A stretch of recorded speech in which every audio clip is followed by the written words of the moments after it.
Parliament के पटल पर दी जाती है कि ऑक्सीजन की वजह से नहीं ऐसा कुछ हुआ, ये हैरान करती है। आज दिल्ली जैसे राज्य जहाँ पर दिन रात हम लोगों को फ़ोन आता था, मुझे कई बार ऐसे हॉन्टिंग कॉल्स आए हैं जहाँ पर लोग परेशान होकर अपने भाई के लिए, अपने पिता के लिए, अपनी माँ के लिए इमरजेंसी में फ़ोन करते थे कि भैया डॉक्टर बोल रहा है, अस्पताल बोल रहा है कि मात्र आधे घंटे की ऑक्सीजन बची है। 15 साल हो गए मुख्यमंत्री जी को सोचे हुए बिहार प्रदेश के बारे में।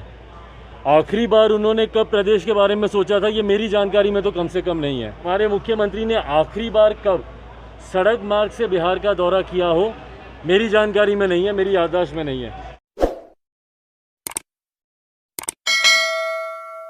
जिस तरह से राज्यसभा में एक रिपोर्ट पेश किया गया और उसमें यह बताया गया कि पूरे भारत में किसी भी लोगों की मौत जो है वो ऑक्सीजन की कमी से नहीं हुई, इसको आप किस रूप में देखते हैं?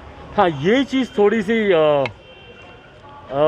हैरान ज़रूर करती है, क्योंकि हम सब कहीं ना कहीं उस परिस्थिति से गुज़रे हैं। मैंने खुद उस दौरान देखा है, बीच में एक ऐसा समय आया था, ख़ास तौर पर कुछ ऐसे राज्य, दिल्ली जैसे राज्य जहाँ पर दिन रात हम लोगों को फ़ोन आता था। मुझे कई बार ऐसे हॉन्टिंग कॉल्स आए हैं जहाँ पर लोग परेशान होकर अपने भाई के लिए, अपने पिता के लिए, अपनी माँ के लिए इमरजेंसी में फ़ोन करते थे कि भैया डॉक्टर बोल रहा है, अस्पताल बोल रहा है कि मात्र आधे घंटे की ऑक्सीजन बची है, अब हमको नहीं पता इसके बाद हम क्या करेंगे। तो हम सब उस परिस्थिति से गुज़रे हैं। उसके बाद जब इस तरीके की जानकारी जब पार्लियामेंट के पटल पर दी जाती है कि ऑक्सीजन की वजह से नहीं ऐसा कुछ हुआ, ये हैरान करती है। हो सकता है इसमें कोई टेक्निकल पेच हो कि सिर्फ वो एक कारण नहीं बना हुआ हो, कहीं पर हो सकता है क्योंकि कोविड से जुड़े हुए और बहुत सारे कॉम्प्लिकेशंस उस दौरान सामने आए। कई लोगों की कोविड ठीक होने के बाद भी हार्ट अटैक से उनकी मौत हुई, तो कई और तरीके की परिस्थितियां भी सामने उत्पन्न हुई। बट बहरहाल मैं उम्मीद करता हूं, विश्वास करता हूं कि जब सदन के पटल पर अगर कोई जवाब रखा जाता है तो वो उसकी गंभीरता और उसकी सच्चाई को परख कर ही रखा जाता होगा। नहीं, बिहार के स्वास्थ्य मंत्री ने भी कहा है कि एक भी मौत नहीं हुई है, जबकि हम सब ने देखा कि बिहार में कितनी सारी मौतें हुई थी कोरोना के। मैंने कहा कि हम सब ने कहीं ना कहीं उस परिस्थिति का अनुभव किया है।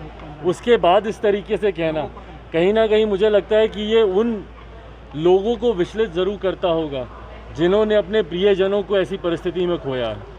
सर, बिहार के मुख्यमंत्री कह रहे हैं कि बिहार के मुख्यमंत्री नीतीश कुमार कह रहे हैं कि डीजल और पेट्रोल के दाम बढ़ रहे हैं, लेकिन हमने अभी तक सोचा नहीं है कि इस पर क्या करना चाहिए। और उन्हें पेपर से जानकारी मिलती है, उनको जानकारी नहीं पता कि पेट्रोल और डीजल के दाम बढ़ रहे हैं। 15 साल हो गए मुख्यमंत्री जी को सोचे हुए बिहार प्रदेश के बारे में।